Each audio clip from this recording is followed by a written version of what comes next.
This is Trendsetter of the Mind, and this is Argos. Today we're going to be talking about the Avengers. So, what are we to learn from this franchise? Why was so much time and effort put in to make this a box office hit? We have assassins, monsters, experiments done on humans gone wrong, which none of our taxes pay for, by the way, and much more that basically can go anywhere and do anything as long as they follow state instructions. Whatever a covert institution gives them license to do. I could also talk about repressed technologies that only the few are allowed access to, but we'll be here all day if I go into the subtle brainwashing techniques they implicate in these films that has given rise to their popularity. So for now, we'll just focus on the most blunt pick of these movies that our overseers have made yet: Avengers Infinity War. If you have yet to discover one of the major themes in the elitist code of conduct, it is that of eugenics. On multiple levels, what the ruling class does every day is harmfully mutate our DNA so that they, the best and brightest of us, descending from pure bloodlines, may someday rule the world.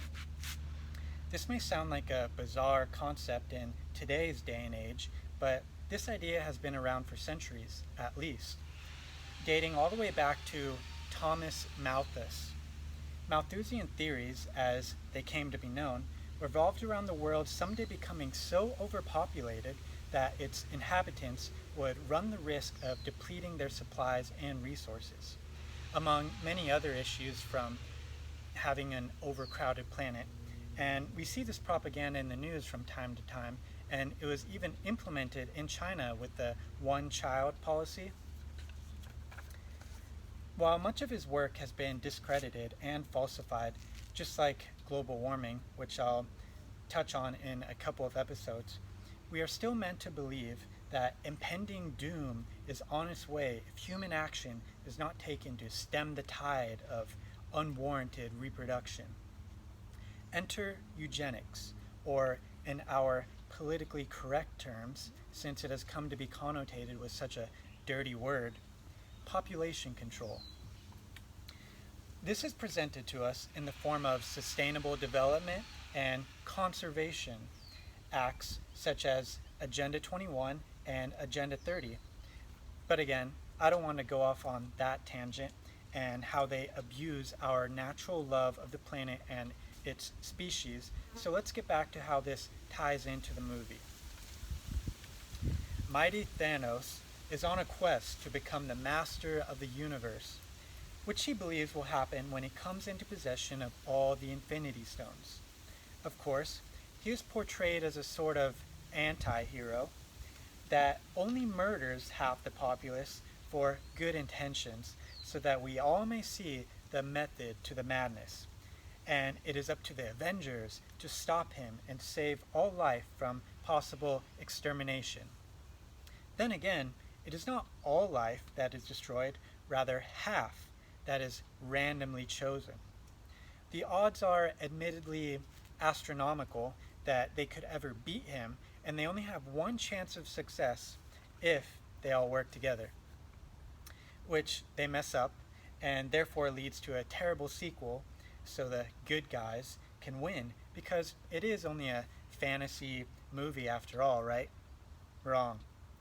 In reality, we are on the verge of defeat, and the one glimmer of hope is quickly fading away because we care more about the stock market, video games, fake news, dating apps, social responsibility,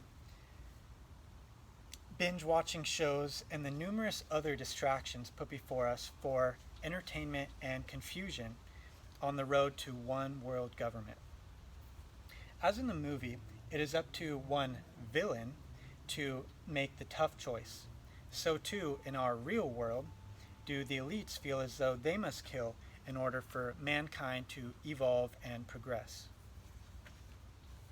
Us mutts, known to them as the proletariat and bourgeoisie, must be euthanized so we will only be born if and when they give us a purpose.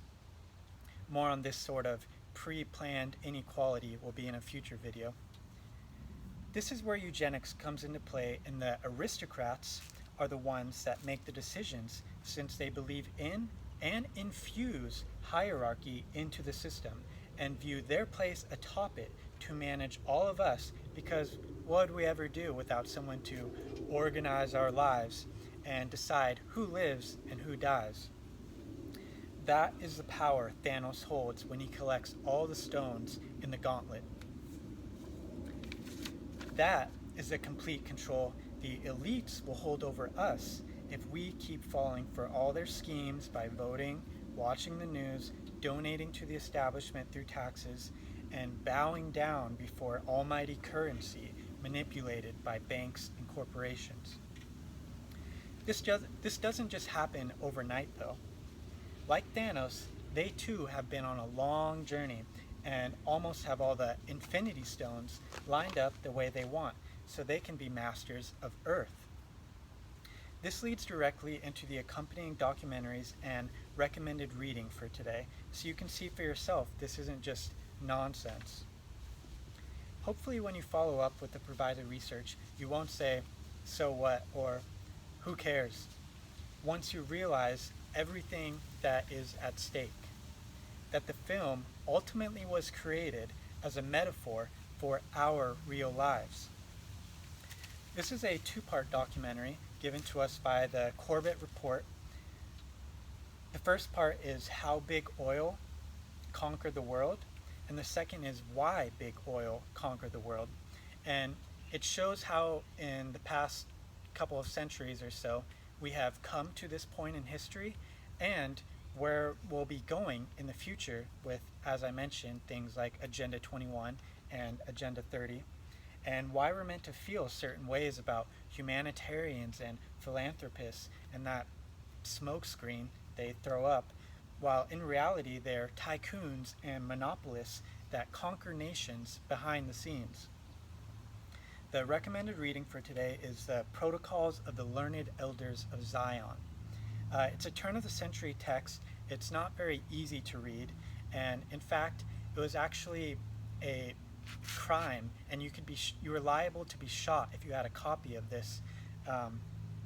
And I wouldn't believe everything that Wikipedia and Google tells you about this source, such as plagiarism and fabrication. And the whole reason I'm bringing this one up, it's not about race or religion. I'm just showing that there is wisdom out there that is common knowledge for the men who do want to rule the world, and those kinds of people do exist.